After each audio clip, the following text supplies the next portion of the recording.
मैं इस जंगल का सबसे स्मार्ट स्क्विरल हूँ। मेरी स्पीड, मेरी अक्ल। ये बाज मुझे देखकर समझ रहा है कि मैं इजी टारगेट हूँ, लेकिन भूल रहा है कि मैं हीरो मटेरियल हूँ।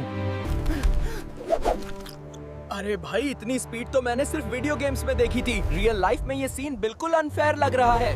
रिलैक्स गिल्लू, तू कोई नॉर्मल स्क्विरल नहीं है। तू फिल्मों का हीरो है जो हर मुश्किल सिचुएशन से स्टाइल के साथ निकल जाता है।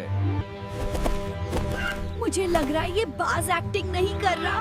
ये तो जेन्युइनली मुझे लंच समझ के फुल सीरियस हो चुका है। बस थोड़ा सा और तेज भाग लूं, फिर मैं इस बाज को दिखा दूंगा कि स्क्विरल होना कोई कम टैलेंट की बात नहीं।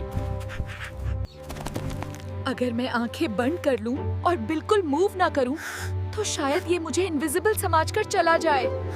ये प्लान बिल्कुल फेल हो गया। लगता है बाज के पास भी हाई रेजोल्यूशन विजन है जो मेरे सारे ड्रामा को पकड़ रहा है। अब मैं ऑफिशियली गिल्लू नहीं हूँ। मैं जंगल का एक रैंडम सा मासूम जानवर हूँ जिसका बाज से कोई लेना देना नहीं। देखा, थोड़ी सी एक्टिंग और थोड़ा सा कॉन्फिडेंस हो तो दुनिया का सबसे खतरनाक हंटर भी कंफ्यूज हो जाता है। हाई ग्राउंड मिल जाए तो हीरो को लगता है वो अनबीटेबल हो गया है, लेकिन मुझे लग रहा है बाज को ग्रेविटी का कोई डर नहीं। ये तो चीटिंग हो रही है। मैं ऊपर चढ़ा था एडवांटेज के लिए, लेकिन बाज ने तो गेम ही अपग्रेड कर लिया है। अगर कैप्टन अमेरिका शील्ड से जीत सकता है, तो मैं भी पट्टे के शील्ड से इस बाज को थोड़ा सा कंफ्यूज कर सकता हूँ। लगता है शील्ड का बजट बिल्कुल लो था, वरना ये ड्रामेटिक मोमेंट इतनी जल्दी कॉमेडी सीन में कन्वर्ट नहीं होता।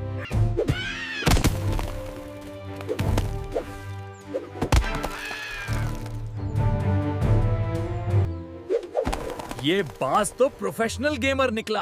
हर अटैक डॉज कर रहा है जैसे ट्रेनिंग मोड पे प्रैक्टिस करके आया हो। अब मैं साइंस का यूज कर रहा हूँ। देखते हैं बाज असली गिल्लू को पकड़ता है या सिर्फ मेरी रिफ्लेक्शन से फाइट करता है। यस! आज प्रूव हो गया कि फिजिक्स और थोड़ी सी अकल मिल जाए तो मसल पावर भी फुल। Oh no! ये तो फाइनल बॉस का एंग्री मोड लग रहा है। अब लगता है बैकग्राउंड म्यूजिक भी सीरियस होने वाला है। ये सीन बिल्कुल फास्ट एंड फ्यूरियस जैसा हो गया है।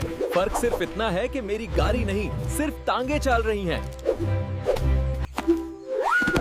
ये कौन जंगल में केला लाया था? मैं बाज से बच रहा था और अब कार्टून की तरह खुद ही अपनी लगवा ली। लगता है मेरी स्टोरी यहीं एंड होने वाली है। मम्मी ने कहा था कॉन्फिडेंस अच्छा होता है, लेकिन इतना भी नहीं। आज समझ आया कि हर फाइट जीतने के लिए स्ट्रेंथ नहीं, कभी-कभी सिर्फ राइट टाइम पे लकी होना काफी होता है। मैं स्ट्रेटेजी का क्रेडिट लेना चाहता हूँ, लेकिन ऑनेस्टली बोलूं तो ये सीन 100% मेरी किस्मत की वजह से बना है। प्लीज ऑटोग्राफ बाद में लेना। अभी मैं थोड़ा बिजी हूँ अपनी हेरोइक इमेज को मेंटली प्रोसेस करने में। मुझे लग रहा है स्टोरी यहीं खत्म हो गई है, लेकिन बैकग्राउंड में जो हो रहा है वो बिल्कुल सस्पिशियस लग रहा है। अरे यार, ये तो सीक्वल स्टार्ट हो गया। मैं अभी इमोशनली हीरो बना ही था और फिर से मैराथन शुरू हो गई।